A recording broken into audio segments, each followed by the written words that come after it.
بسم اللہ الرحمن الرحیم۔ میں صفدر سلطان سیالوی آپ سے مخاطب ہوں۔ میں آپ سے آج ایک بڑی اہم اور بڑی خوبصورت سٹوری شیئر کرنے جا رہا ہوں۔ آج کا ولاگ بہت اہم ہے اور بہت خوبصورت ہے، بہت دلچسپ ہے، خاص کر میرے لیے یا میرے متعلقین، میرے ساتھ محبت کرنے والوں کے لیے، میرے خاندان کے لیے بڑی خوبصورت سٹوری ہے، معلوماتی سٹوری ہے۔ تو گزارش یہ ہے،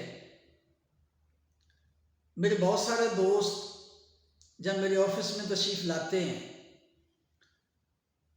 تو وہ مجھ سے سوال کرتے ہیں کہ قاری صاحب آپ ریئل اسٹیٹ کا کام کرتے ہیں، آپ کے دفتر کا نام، آپ کے فرم کا نام الدیوان اسٹیٹ ہے، تو دیوان سے کیا مراد ہے؟ دیوان کیا چیز ہے؟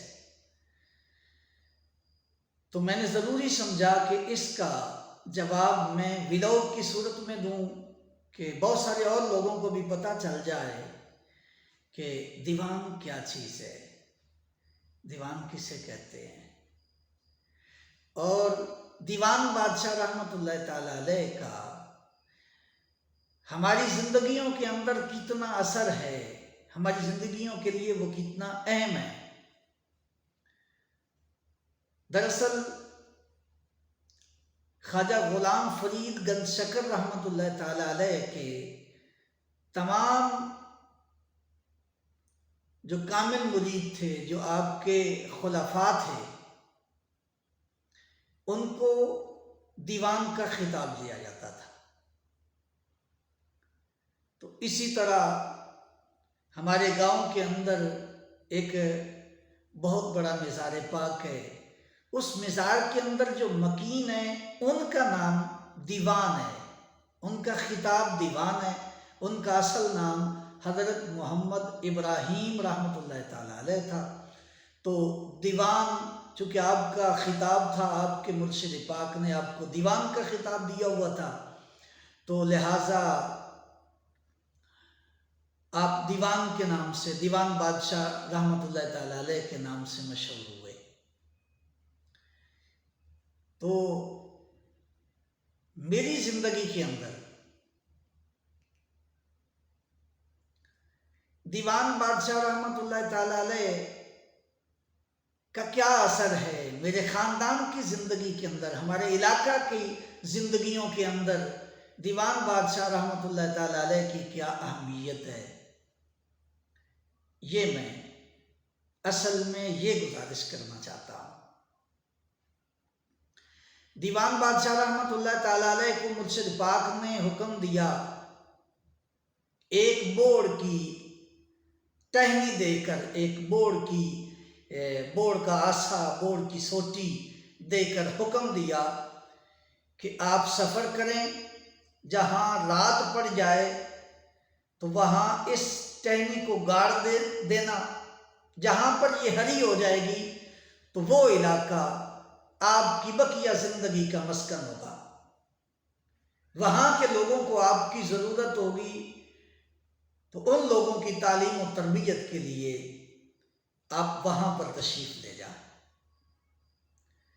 جب آپ دریائے چناب کے کنارے پر تشریف لائے، اس وقت تو چناب نام نہیں تھا لیکن دریا تھا، آپ تشریف لائے تو وہاں پر اس ٹہنی کو گاڑا اور وہ ہری ہو گئی۔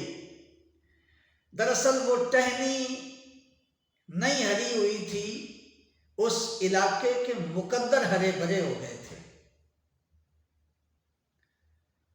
اس علاقے کا نام ہے پپل بھٹا شریف۔ آج بھی اللہ تبارک و تعالیٰ کی مہربانی سے اس گاؤں کی امن و امان کی صورت میں، اخلاقیات کی صورت میں، تعلیم و تربیت کی صورت میں اس کی مثال شاید پاکستان کے اندر نہ ملتی ہو۔ اتنا خوبصورت گاؤں، اتنے خوبصورت لوگ اور اتنی خوبصورت تربیت کے حامل وہ لوگ کہ میں نے بہت سفر کیا ہے، کراچی سے چترال تک بہت سفر اکثر علاقوں کے اندر، اکثر اضلاع کے اندر میں گیا ہوں، تو میری آنکھ نے اتنا پرامن شہر، پرامن گاؤں نے نہیں دیکھا۔ وہ میرا ضرور ہے، لیکن حقیقت بھی یہی ہے۔ حقیقت میں بغیر کسی مروت کے اور بغیر کسی مبالغہ کے میرے اس گاؤں جیسا پرامن گاؤں، پر عزت گاؤں میں نے نہیں دیکھا۔